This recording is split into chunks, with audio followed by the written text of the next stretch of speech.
Many reasons have been offered for tightening our borders. One is to reduce the flow of illegal drugs, including the opioids fueling America's addiction crisis. But we found one method of trafficking drugs is shipping them in plain sight through the U.S. Postal Service.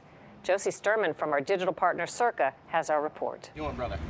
Across the country, the war on drugs is getting tough talk. Hey, do you have any other needles on you? To the dealers, I say, enjoy looking over your shoulder, constantly wondering if today's the day. We come for you. At all levels, a crackdown to stop or control the country's addiction to opioids and the suppliers who fuel it. We still need to be laser focused on dismantling it or severely disrupting them. Gary Tuggle has been fighting the drug dealers for more than 20 years. Now he's the special agent in charge of the Drug Enforcement Administration's Philadelphia field office. His main focus, stopping the rising abuse of synthetic opiates like fentanyl and carfentanil. This stuff will kill you in micrograms, right? So grains, what would be the equivalent of grains of salt, could cause you to die. Is this something I can readily find? Absolutely. It absolutely is. So we've drummed up an increased focus on going after these groups on the internet that are trafficking and fentanyl. It's an international effort for the DEA. These dangerous drugs are manufactured and shipped to the U.S. from overseas, from countries like China, India, and Mexico. The shipments are mixed in among the millions of packages that arrive on our shores every day. And the narcotic distributors have found an easy method of entry. Believe it or not, a lot of times they just use the good old postal service.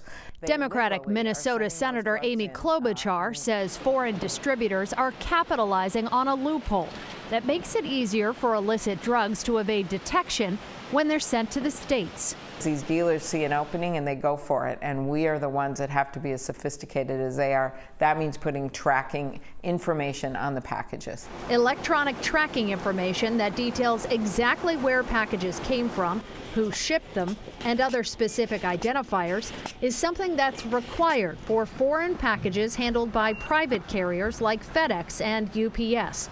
It's been the law for them since 2002. More than a decade and a half later, though, no one's closed the loop on the Postal Service. So packages shipped in the U.S. mail are harder for U.S. Customs and Border Protection to red flag. What do you think is the true cost of not getting this advance information on these packages? Well, the true cost is, first of all, the obvious cost of life, 50 people a day dying from overdoses. But then the other cost will just be the cost of law enforcement having to go after it, the major investigations. Why not stop it before it gets on our shores?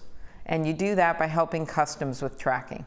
Klobuchar is co-sponsor of a bill that would require the same advanced tracking data for all shipments from foreign countries that use our postal system.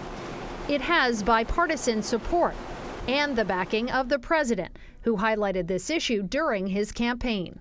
We will close the shipping loopholes that China and others are exploiting to send dangerous drugs across our borders and into the hands of our Postal Service. A Trump administration will crack down on this abuse and give law enforcement the tools they need to accomplish this mission. In a statement, the U.S. Postal Service said it does get data on a substantial number of packages, but that they're committed to increasing the amount.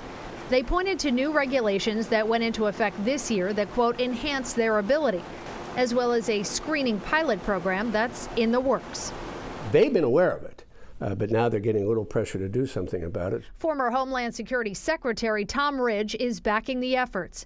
He's a paid advocate, but is quick to dismiss critics, saying the cause didn't get the attention it needed until he started working with Americans for Securing All Packages and pushing their plan aggressively. It's a weapon of mass destruction. More and more people are getting killed every day. We're not saying to any and all people, this is the answer. We're saying there's a huge, huge loophole. It's a gateway for these illicit drugs. And let's narrow that ability to get these drugs into our communities. So any idea how long it'll be before they can shut the loophole? Well, lawmakers tell us they hope to actually get the STOP Act passed this year if they can. We know, though, the Postal Service already has these pilot programs in place, and Governor Ridge told us there are already some diplomatic conversations happening trying to shut down some of these pipelines in the meantime. All right.